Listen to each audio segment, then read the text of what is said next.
Assalamualaikum warahmatullahi wabarakatuh. Alhamdulillahirabbil alamin. Wassalatu wassalamu ala asrafil anbiya wal mursalin Sayyidina wa maulana Muhammadin wa ala alihi wa sahbihi ajma'in. Asyhadu an la ilaha illallah wa asyhadu anna Muhammadar Rasulullah. Rabbi shrah li sadri wa yassir li amri wahlul 'uqdatam min lisani yafqahu qauli, amma ba'd. Pemirsa Mutiara Hikmah Batik TV rahimakumullah, kita panjatkan syukur kita kehadirat Allah Subhanahu wa taala. Bersyukur dengan memanfaatkan nikmat yang telah Allah berikan kepada kita untuk semakin dekat kepada Allah Subhanahu wa taala. Sholawat dan salam semoga senantiasa terlimpah tercurah kehadirat Nabi kita Muhammad sallallahu alaihi wasallam. Pemirsa Mutiara Hikmah Batik TV rahimakumullah, pada kesempatan ini saya ingin menyampaikan Mutiara Hikmah yang berkaitan dengan interaksi kita terhadap Al-Quran. Al-Quran yang merupakan kitab suci kita. Al-Quran yang merupakan firman Allah Subhanahu wa taala. Al-Quran yang merupakan warisan dari salah satu warisan Nabi kita Muhammad sallallahu alaihi wasallam, harus kita pelajari dengan sebaik-baiknya sebagai pedoman hidup, sebagai garis besar haluan Islam, agar hidup kita tidak tersesat, agar hidup kita tidak menyimpang, agar hidup kita tenang, agar hidup kita tidak gundah dan gulana. Nabi kita Muhammad sallallahu alaihi wasallam telah bersabda di dalam sabdanya bahwasanya taraktu fikum amrain, aku tinggalkan kepada kalian dua perkara. Ma in tamassaktum bihima, apabila di antara kalian mau berpegang teguh kepada keduanya, lan tadillu abadan, maka kalian tidak akan pernah tersesat selama-lamanya. Nah, dari dua warisan Rasul sallallahu alaihi wasallam, maka terlebih dahulu kita memperbaiki interaksi kita dengan Al-Quran, agar interaksi kita dengan Al-Quran menjadi interaksi yang produktif. Karena banyak di antara kita mungkin yang hafal Quran, yang terbiasa membaca Quran, akan tetapi belum sampai pada tahap mentadaburinya, kemudian mengamalkannya. Oleh karenanya, mari kita gunakan kesempatan yang singkat ini agar kita bisa memperbaiki interaksi kita dengan Al-Quran. Pemirsa Mutiara Hikmah Batik TV yang dirahmati oleh Allah Subhanahu wa taala, ada beberapa cara atau metode yang bisa dipakai agar interaksi kita dengan Al-Quran menjadi lebih baik. Yang pertama, dengan qiraah. Karena Al-Quran sekalipun yang membaca, yang menghafal tidak memahami maknanya, pasti akan tetap membawa pengaruh bagi mereka yang mau berinteraksi dengan Al-Quran.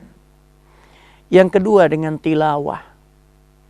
Sedikit sama istilahnya, akan tetapi hakikatnya berbeda antara tilawah dan qiraah. Kemudian ada lagi tadarus. Tadarus juga begitu. Ada kesamaan tapi hakikatnya berbeda. Dan ada juga tadabbur. Ini tingkatan yang jauh lebih tinggi lagi, karena di dalamnya tidak hanya membaca, tidak hanya mengulang, Ya, akan tetapi lebih mendalami makna dan isi kandungan daripada Al-Quran. Yang pertama adalah tilawah. Ya. Tilawah, kalau kita melihat variasi dan derivasi makna yang ada dalam Al-Quran, ini terulang dan diulang-ulang dalam Al-Quran kurang lebih sebanyak 63 kali. Ya. Maka secara harfiah, para ahli bahasa kemudian memberikan keterangan tentang tilawah. Apa artinya tilawah? Ya. Tilawah adalah membaca. Ya. Membaca sesuatu dengan baik, membaca sesuatu dengan bacaan yang sesuai kaidah. Ya. Sehingga makna tilawah bisa diketahui adalah aktivitas membaca, akan tetapi diikuti komitmen. Maka inilah sesungguhnya Quran yang kita baca. Ketika kita baca, kita harus punya komitmen. Kita harus punya kemauan untuk mengikuti apa yang kita baca.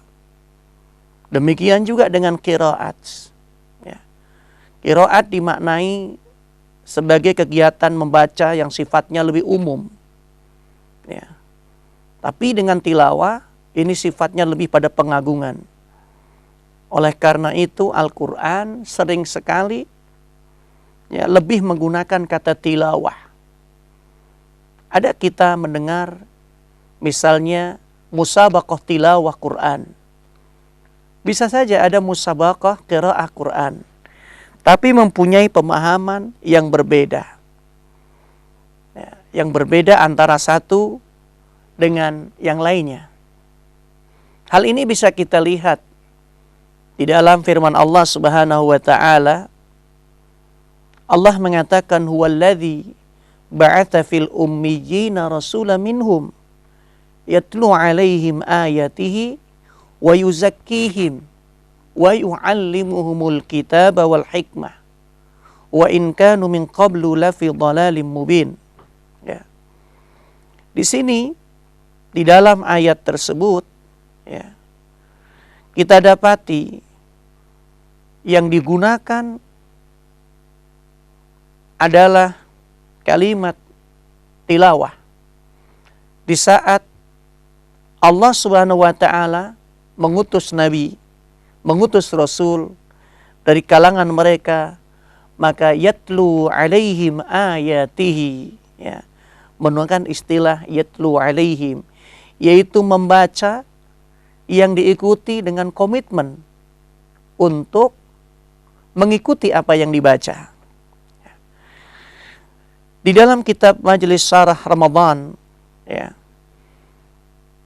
dijelaskan tentang makna tilawah agar kita bisa lebih mendalami Al-Quran sebagai pedoman hidup kita. Di antaranya ada dua jenis, yaitu tilawah hukmiyah. Tilawah hukmiyah artinya membenarkan segala informasi dari Al-Quran yang dibaca. Mengimani segala bentuk ketetapan dan hukum dalam Al-Quran yang kita baca. Baik itu perintah maupun larangan. Ini disebut dengan tilawah hukmiyah. Pemirsa Mutiara Hikmah Batik TV yang dirahmati oleh Allah. Adapun yang kedua adalah tilawah lafdhiyah. Tilawah lafdhiyah ini artinya membaca sebagaimana yang diterangkan oleh Rasul sallallahu alaihi wasallam. Pemirsa Batik TV, insyaallah akan kita lanjutkan kembali Mutiara Hikmah ini, dan jangan kemana-mana, tetap bersama Mutiara Hikmah Batik TV.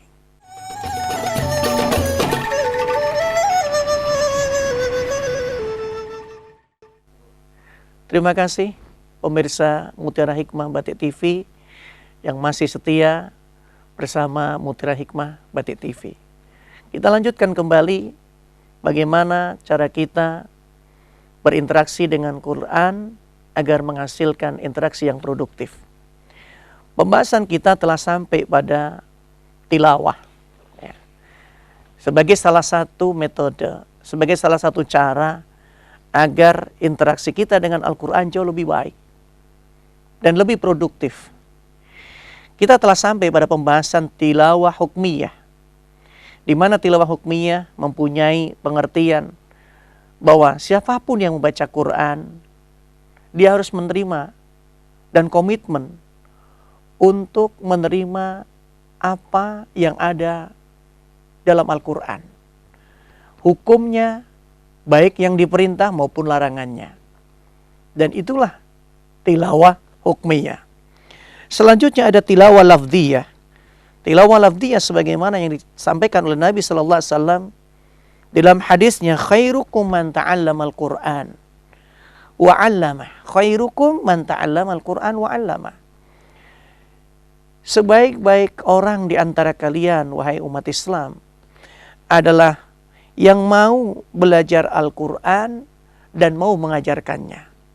Kita bersyukur, alhamdulillah, sekali lagi alhamdulillah, pemerintah Kota Pekalongan telah mensupport, ya, kegiatan-kegiatan yang berkaitan dengan Al-Quran, termasuk, ya, yang ada di sekolah-sekolah negeri misalnya, wajib mengikuti kegiatan BTQ sebelum memulai proses pembelajaran di sekolahnya.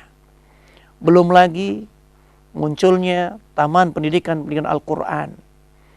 Dan sebagaimana kita kenal bagaimana sosok perjuangan, ya, Ustadz Humaydi, Allahu yarham, mudah-mudahan Allah menempatkan di surga, ya, dengan segala upayanya memasyarakatkan, ya, bagaimana anak-anak ini cinta kepada Al-Quran dan mau belajar Al-Quran. Di dalam hadis yang lain, Nabi SAW mengatakan, al-mahir bil Quran ma'as-safara kiramil barara walladhi yaqra'ul Quran wa yata'ta' fihi wa huwa 'alai syaqullah. Ya. Nabi mengatakan, orang yang pandai membaca Al-Quran, ya, itu luar biasa pahalanya. Hatta, kata Nabi, mereka yang membaca Al-Quran dengan terbata-bata itu masih mendapatkan pahala yang besar, yang tentunya harus terus memperbaiki bacaan Qurannya, ya. Inilah tilawah, ya, dan qiraah.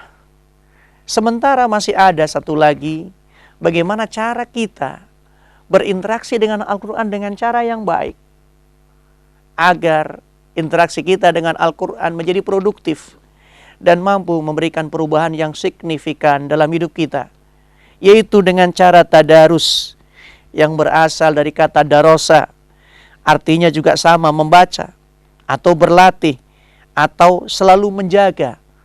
Karena tadarus juga dimaknai ar-riyadhah wa ta'ahud lisyai', ya, sebagaimana yang bisa kita dapatkan di dalam kamus bahasa Arab, yaitu kamus Al-Mukhit.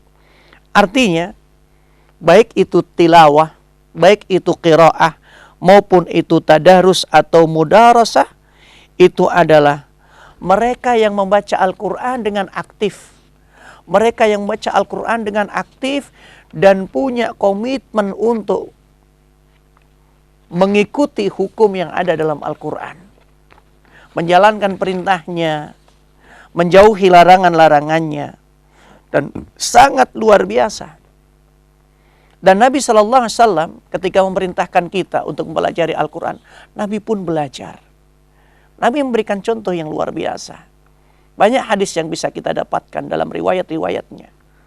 Nabi belajar kepada Malaikat Jibril, khususnya di bulan Ramadan. Oleh karenanya, kita yang mengaku umatnya, hendaknya mengikuti apa yang diperintahkan oleh Nabi Sallallahu Alaihi Wasallam. Hendaknya kita mengikuti contoh yang dicontohkan oleh Nabi Sallallahu Alaihi Wasallam. Oleh karenanya, mari kita koreksi interaksi kita dengan Al-Quran. Mari kita evaluasi interaksi kita dengan Al-Quran? Apakah interaksi kita sudah produktif, melahirkan karakter, melahirkan kepribadian yang baik, melahirkan kepribadian yang mulia, melahirkan akhlak yang mulia? Sebab kalau kemudian interaksi kita dengan Al-Quran stagnan, tidak meningkat, ya, tidak ada perubahan dalam hidup kita, tentunya hal ini ada yang perlu kita pertanyakan. Apakah selama ini kita hanya sekedar membaca, kemudian selesai membaca, kita acuh lagi terhadap isi yang ada di dalam Al-Quran? Pemirsa Mutiara Hikmah Batik TV rahimakumullah. Oleh karenanya, agar tadarus kita, mudarasah kita tercapai dengan baik ketika membaca Al-Quran, hendaknya kita memperhatikan beberapa hal, ya, berikut ini. Yang pertama, hendaknya kita memiliki pandangan yang integral, menyeluruh terhadap Al-Quran. Ya. Bahwa Al-Quran ini adalah dustur, Al-Quran ini adalah undang-undang. Sehingga apapun yang ada dalam Al-Quran harus kita terima secara integral, tidak parsial. Ayat yang cocok diambil, sekiranya ayat itu tidak cocok kemudian disembunyikan. Ya. Yang demikian itu artinya kita baru mengimani sebagian dan tidak mengimani sebagian ayat yang lain. Yang kedua, ketika kita berinteraksi dengan Al-Quran melalui membaca, tilawah maupun qiraah, diperlukan yang namanya tadabbur. Diperlukan yang namanya tadabbur. Tadabbur secara mendalam. Ya. Kenapa? Karena Allah Subhanahu wa taala sering mengingatkan kita, afala yatadabbaruna al-Qur'an walau kana min 'indi ghairillah lawajadu fi ikhtilafan katsiran. Ya. Itu yang selalu disampaikan oleh Allah. Kenapa? Karena ini, ya, dengan tadabbur kita bisa menverifikasi pemahaman dan ilmu kita tentang Al-Qur'an. Jadi ada verifikasi di sini di dalamnya, ya. Dengan tadabbur Al-Qur'an. Yang kedua, aktualisasi ajaran daripada Al-Qur'an, ya, dalam kehidupan yang nyata. Artinya Al-Qur'an ini tidak sekedar menjadi pengetahuan yang bersifat kognitif. Hanya pengetahuan yang ada di pikiran. Hanya pengetahuan yang ada dalam tataran pribadi. Tapi melingkupi seluruh aspek kehidupan kita. Dan yang ketiga, yang perlu kita perhatikan, kita harus memegang teguh Al-Quran ini, ya, dengan baik, ya. Kemudian menancapkan dalam sanubari kita, ya. Dan kita merasakan seolah-olah Quran ini juga diturunkan kepada kita, ya. Apa yang diturunkan kepada Nabi Muhammad itu diturunkan kepada kita, termasuk hukum-hukum yang ada di dalamnya. Oleh karenanya, manfaat yang luar biasa apabila kita mau membaca Al-Quran, kita tilawah, kita qiraah, kemudian kita tadarus, diikuti dengan tadabbur Al-Quran. Pemirsa Mutiara Hikmah Batik TV yang dirahmati Allah Subhanahu wa taala. Apakah ada manfaatnya? Pasti manfaatnya sangat besar. Fungsi dan manfaat mudarasah atau tadarus dan tadabbur itu sangat besar. Pertama, ini menjadi sarana, ini menjadi media untuk menambah ilmu pengetahuan kita, ya. Tentunya dengan melakukan mudarasah secara bersama-sama dengan orang lain, dengan guru-guru kita, ya, dengan pakar-pakar di bidangnya, ya, Masya Allah. Kalau ini bisa kita lakukan, insya Allah akan membawa kebaikan. Pemirsa Mutiara Hikmah Batik TV, jangan kemana-mana. Sesaat lagi kita akan kembali.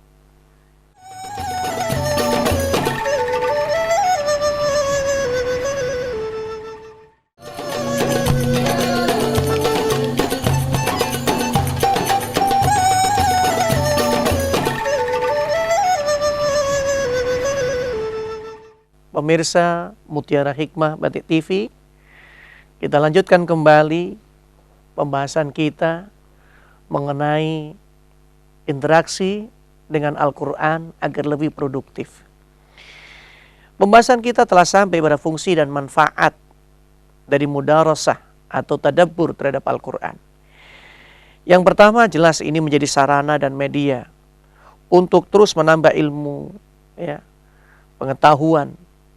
Karena Al-Quran semakin dipelajari, Al-Quran semakin ditadabburi, itu membuat kita semakin haus dan semakin tertarik untuk lebih mendalaminya. Rasulullah SAW itu sendiri beliau terus mempelajari Al-Quran, mencermati ayat-ayatnya, sehingga Rasulullah mengetahui dengan sempurna maksud dan makna daripada isi ayat-ayat Al-Quran. Bahkan Rasulullah tadarus bersama malaikat Jibril. Kemudian yang kedua, faidah daripada mudarasah dan tadabbur Al-Quran, ini membantu proses menjaga Al-Quran yang telah dia hafalkan, yang telah dia baca, untuk tidak mudah lalai, untuk tidak mudah lupa. Adanya murajaah, adanya murajaah ini membuat kita akan semakin kuat hafalannya. Syukur alhamdulillah, ditambah dengan pemahaman yang baik, diikuti dengan pemahaman terhadap tafsir-tafsirnya. Yang ketiga, manfaatnya dapat memupuk dan membina rasa persaudaraan, rasa sepenanggungan sesama muslim. Dengan demikian Islam melakukan proses pendidikan nalar yang kolektif, etika sesama. Jadi kita punya tanggung jawab bersama untuk menjaga Al-Quran, menjaga keasliannya, menjaga keutuhannya, menjaga isinya dengan cara mengamalkannya. Yang keempat, ini adalah sarana yang tepat, sarana yang baik, yang dilakukan oleh para ulama-ulama kita, orang-orang soleh kita, guru-guru kita, kiai-kiai kita. Untuk apa? Sebagai media tazkiyatun nafas, sebagai media untuk mensucikan jiwa. Jiwa-jiwa kita yang telah disibukkan dengan dunia, jiwa-jiwa kita yang telah disibukkan dengan kemaksiatan, maka bersihkan dengan terus belajar Al-Quran, membaca Al-Quran, tilawah Al-Quran, tadarus Al-Quran, dan tadabbur Al-Quran. Tidak ada manusia yang lepas daripada itu. Kalau ingin mendapatkan faidah daripada Al-Quran, maka baca Al-Quran. Ini sarana tazkiyatun nafas yang luar biasa. Siapapun yang saat ini telah jauh daripada Al-Quran, kembali kepada Al-Quran. Kalau misalnya tidak bisa membaca satu hari satu ayat, lihat saja isi Al-Quran. Lihat saja ayatnya, kalau memang belum mau untuk membacanya. Kalau bisa belum satu juz satu hari, satu ayat pun tidak masalah. Tapi jangan sampai kemudian sebagai seorang muslim yang mengaku dirinya beragama Islam, mengaku umat Rasul sallallahu alaihi wasallam, mengaku kitabnya adalah Quran, tapi tidak mau belajar Al-Quran, tidak mau mempelajari Al-Quran, tidak mau membaca Al-Quran, bahkan cenderung menjauh daripada Al-Quran. Maka yang demikian ini, yang perlu dipertanyakan adalah dirinya. Yang perlu dipertanyakan adalah hatinya. Kenapa hati ini tidak mau mendekat Al-Quran? Kenapa tubuh ini, jasad ini, jiwa ini, fisik ini tidak mau dekat dengan Al-Quran? Bukan Al-Quran yang keliru, tapi manusialah yang kadang-kadang menjauh daripada Al-Quran. Yang kelima, manfaatnya ketika kita mau belajar Al-Quran, tentu ini mendatangkan rahmat dari Allah Subhanahu wa taala. Nabi mengatakan, "Majtama'a qaumin fi baitin min buyutillah yatluna kitaballah wa yatadarasuna bainahum illa nazalat alaihim sakinah wa ghasyiyatuhumur rahmah wa hafathumul malaikah wa dzakarahumullah fi man 'indah." Demikian disampaikan Rasulullah sallallahu alaihi wasallam sebagai motivasi untuk kita umatnya agar lebih dekat dengan Al-Qur'an. Kata Nabi sallallahu alaihi wasallam, tidaklah berkumpul satu kaum di salah satu rumah dari rumah-rumah Allah, di masjid-masjid Allah, yatluna kitaballah, mereka membaca Quran. Tidak sekedar membaca, tapi komitmen untuk mengamalkan isi Al-Quran. Yatadarasuna, kemudian mereka juga tadarus, belajar, mudarasah, ya. Di antara mereka illa nazalat alaihim sakinah. Orang-orang yang mau belajar Quran ini hatinya akan tenang, jiwanya akan tenang, tidak disibukkan dengan dunia, ya, apalagi disibukkan dengan kemaksiatan. Wa ghasyiyahumur rahmah. Kemudian Allah akan menebarkan rahmatnya kepada orang-orang yang baca Al-Quran. Wa afathumul malaikah. Masya Allah. Malaikat, terutama malaikat rahmat, akan hadir mendampinginya. Dan kemudian Allah akan membanggakan di hadapan para malaikat. Ya, kemudian dengan tadabbur ini kita mendapatkan faedah yang luar biasa, yaitu kita akan memperbaiki kualitas daripada tilawah Quran kita. Alhamdulillah, Kota Pekalongan dalam beberapa kali musabaqah tilawah Quran, baik di tingkat nasional maupun internasional, telah melahirkan generasi-generasi Quran. Dan alhamdulillah, di Pekalongan telah banyak berdiri pesantren-pesantren tahfidzul Quran. Maka rugilah kita, orang-orang yang telah diberikan kemudahan oleh Allah Subhanahu wa taala, tinggal di lingkungan yang baik, tinggal di kota yang baik, tinggal di lingkungan yang banyak pesantren-pesantren Al-Quran, tapi kita masih belum memahami Al-Quran dengan baik, masih belum mau mempelajari Al-Quran dengan baik. Harus menunggu berapa lama lagi untuk tergerak hatinya belajar, mempelajari Al-Quran. Padahal anak-anak kita yang masih muda belia, sekarang banyak di antara mereka yang mau menghafal Quran. Bahkan ada di antara anak-anak yang punya orang tua sama sekali tidak mengenali huruf-huruf Quran, huruf-huruf hijaiyah, ya, sangat memilukan. Sementara anaknya, mereka telah menghafal, ya, ayat-ayat Quran dari surat-surat pendek maupun juz amma, juz 30, juz 29, juz 28. Ini adalah peringatan kita. Allah utus, Allah jadikan anak-anak kita, ya, lebih pandai daripada orang tuanya. Untuk apa? Mengingatkan orang tuanya agar orang tuanya mau belajar Al-Quran. Pemirsa Mutiara Hikmah Bati TV rahimakumullah, melalui Mutiara Hikmah ini saya menghimbau dan mengajak kepada saudara-saudara sekalian yang belum bisa membaca Al-Quran, ayo belajar baca Al-Quran. Tidak ada kata terlambat. Bentuk satu komunitas, ya, taman pendidikan Quran khusus untuk manula misalnya, taman pendidikan Al-Quran khusus untuk orang tua yang mereka masih mempunyai semangat untuk mempelajari Al-Quran sebagai bekal kehidupannya, sebagai bentuk tanggung jawab kelak apabila ditanya oleh Allah Subhanahu wa taala, ya, ditanya kitabnya, apa kitabnya? Al-Quran. Akan tetapi prakteknya tidak bisa membaca Al-Quran, apalagi memahaminya. Dan ini sangat menyedihkan apabila terjadi di kota tercinta kita, Kota Pekalongan. Oleh karenanya, sekali lagi tidak ada kata terlambat. Ayo belajar, dekati para guru, dekati para ustadz, dekati para kiai, sampaikan maksud dan tujuannya, silaturahmi ke sana, mohon waktunya untuk bisa belajar Al-Quran kepada beliau atau kepada santri-santri beliau yang masih mempunyai kelonggaran waktu untuk berbagi kesempatan mengajarkan ilmu, yaitu mempelajari Al-Quran. Dan kita akan menjadi manusia terbaik di mata Rasul Sallallahu Alaihi Wasallam. Pemirsa Mutiara Hikmah Batik TV, jangan kemana-mana. Sesaat lagi kami akan kembali.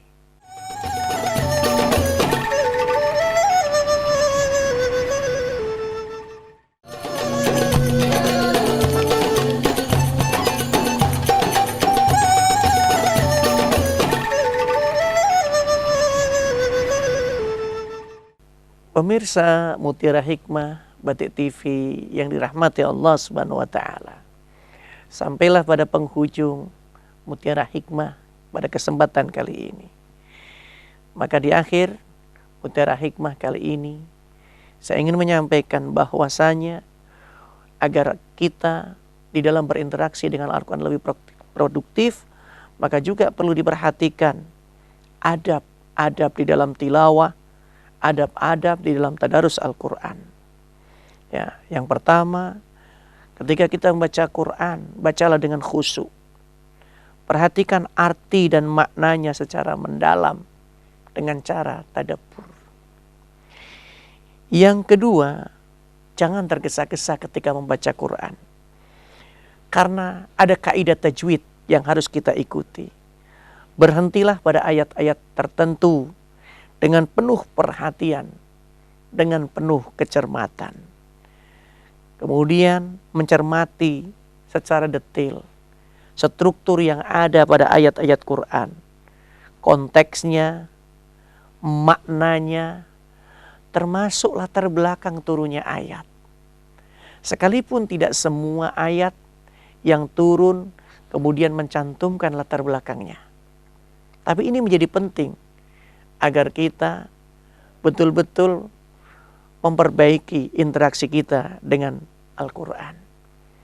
Berikutnya mencermati relevansinya dengan fakta dan kehidupan sekarang.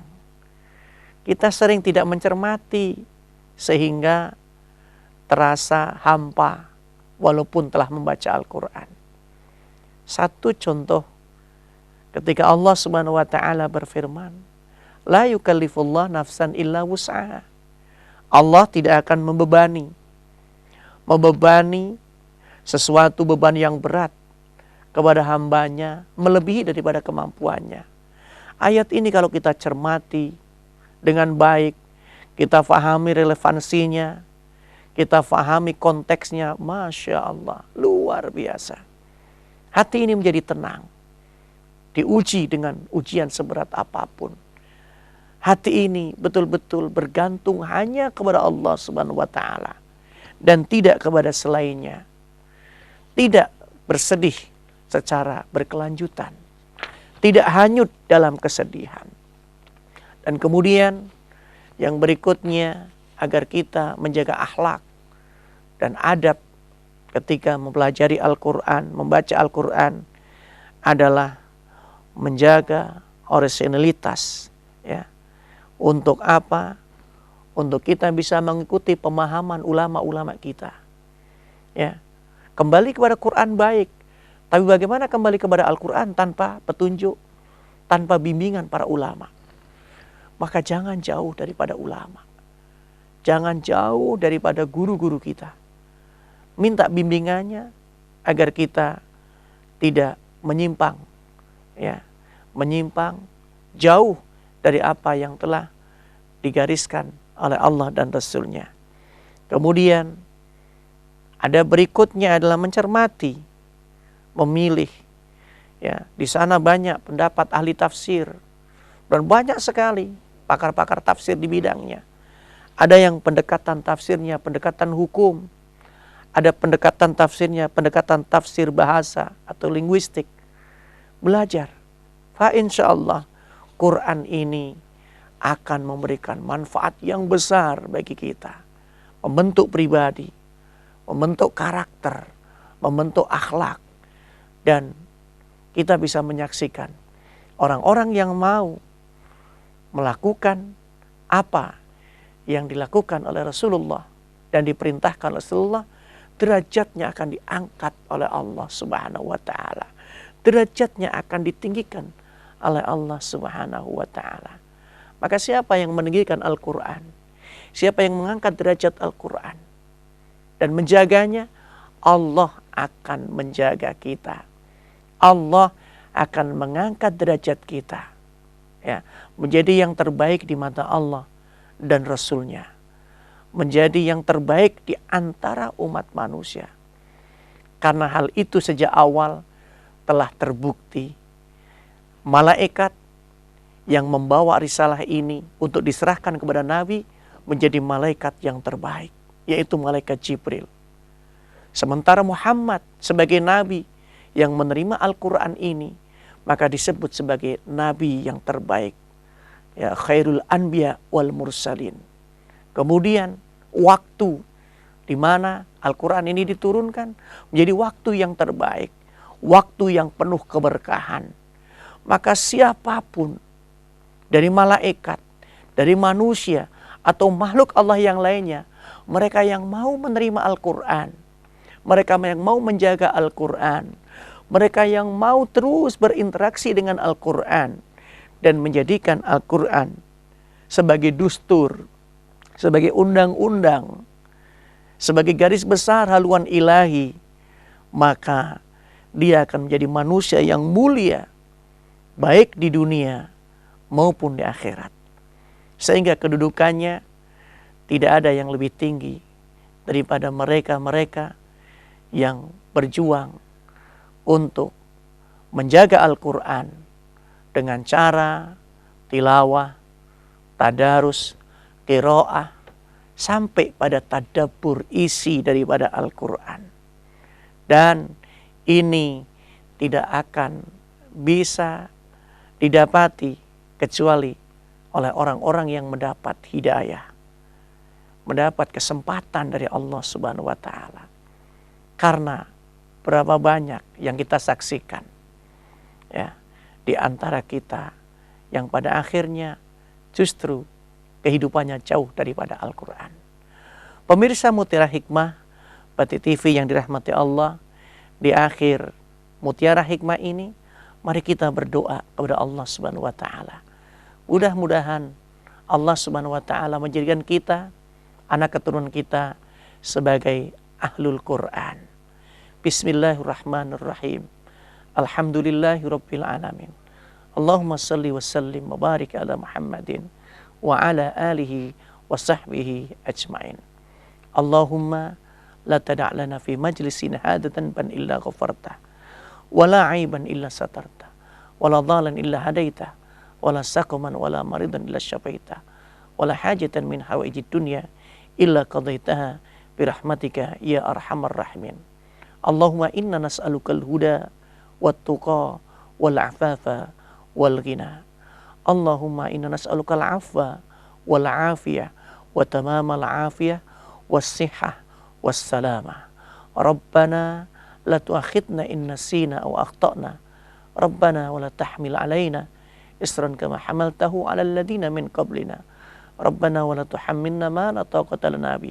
Wa'fu 'anna waghfir lana warhamna anta maulana fansurna 'alal qaumil kafirin. Rabbana atina fid dunya hasanah wa fil akhirati hasanah wa qina adzaban nar. Wa sallallahu ala nabiyyina Muhammadin. Subhana rabbika rabbil izzati amma yasifun. Wassalamun alal mursalin. Walhamdulillahi rabbil alamin. Barakallahu fikum. Thumma assalamu alaikum warahmatullahi wabarakatuh.